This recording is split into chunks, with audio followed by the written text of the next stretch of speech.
இன்றைய முதல் வாசகம் இறைவாக்கினர் எசையா நூலிலிருந்து வாசகம்.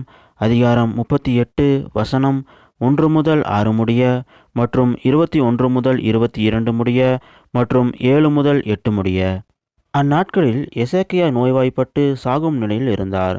ஆமோத்சின் மகனான எசாயா இறைவாக்கினர் அவரை காண வந்து அவரை நோக்கி, ஆண்டவர் கூறுவது இதுவே, நீர் வீட்டு காரியத்தை ஒழுங்குபடுத்தும், ஏனெனில் நீர் சாகப் போகிறீர், பிழைக்க மாட்டீர் என்றார். எசாக்கியா சுவர்புறம் தம் முகத்தை திருப்பிக் கொண்டு ஆண்டவரிடம் மன்றாடி, ஆண்டவரே, நான் திருமுன் உண்மை வழியில் மாசற்ற மனத்துடன் நடந்து வந்ததையும் பார்வைக்கு நலமானவற்றை செய்ததையும் நினைத்தருளும் என்று கூறி கண்ணீர் சிந்தி தேம்பி தேம்பி அழுந்தார். அப்போது ஆண்டவரின் வாக்கு எசாயாவுக்கு அருளப்பட்டது.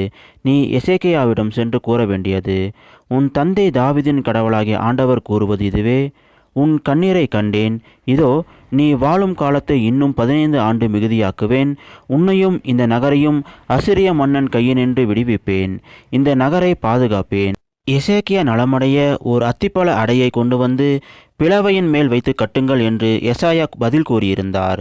ஏனெனில் ஆண்டவரின் இல்லத்திற்கு என்னால் போக முடியும் என்பதற்கு எனக்கு அடையாளம் யாது என்று எசேக்கியா அரசர் கேட்டிருந்தார். தாம் கூறிய இந்த வார்த்தையை ஆண்டவர் நிறைவேற்றுவார் என்பதற்கு அவர் உமக்களிக்கும் அடையாளம், இதோ சாயும் கதிரவனின் நிழல் ஆகாசின் கதிரவ கடிகையில் 10 பாத அளவு பின்னிடச் செய்வேன். அவ்வாறே சாயும் கதிரவனின் நிழல் அக்கடிகையில் 10 பாத அளவு பின்னிட்டது. இது ஆண்டவர் வழங்கும் அருள்வாக்கு. இறைவா உமக்கு நன்றி. இன்றைய நற்செய்தி புனித மத்தேயு எழுதிய நற்செய்தியிலிருந்து வாசகம். அதிகாரம் 12 வசனம் 1 முதல் 8 முடிய. அன்று ஓர் ஓய்வு நாள். இயேசு வயல்வெளியே சென்று கொண்டிருந்தார். பசியால் இருந்ததால் அவருடைய சீடர் கதிர்களை கொய்து தின்னத் தொடங்கினர்.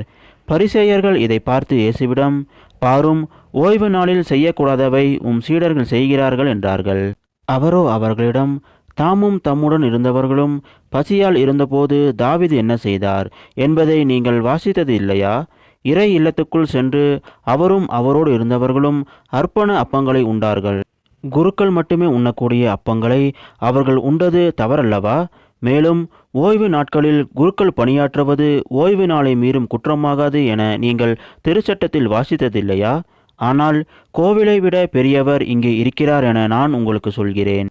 பழியை அல்ல, இரக்கத்தையே விரும்புகிறேன் என்பதன் கருத்தை நீங்கள் அறிந்திருந்தால் குற்றமற்ற இவர்களை கண்டனம் செய்திருக்க மாட்டீர்கள். ஆம், ஓய்வு நாளும் மானிட மகனுக்கு கட்டுப்பட்டதே என்றார். இது கிறிஸ்து வழங்கும் நற்செய்தி. கிறிஸ்துவே உமக்கு புகழ்.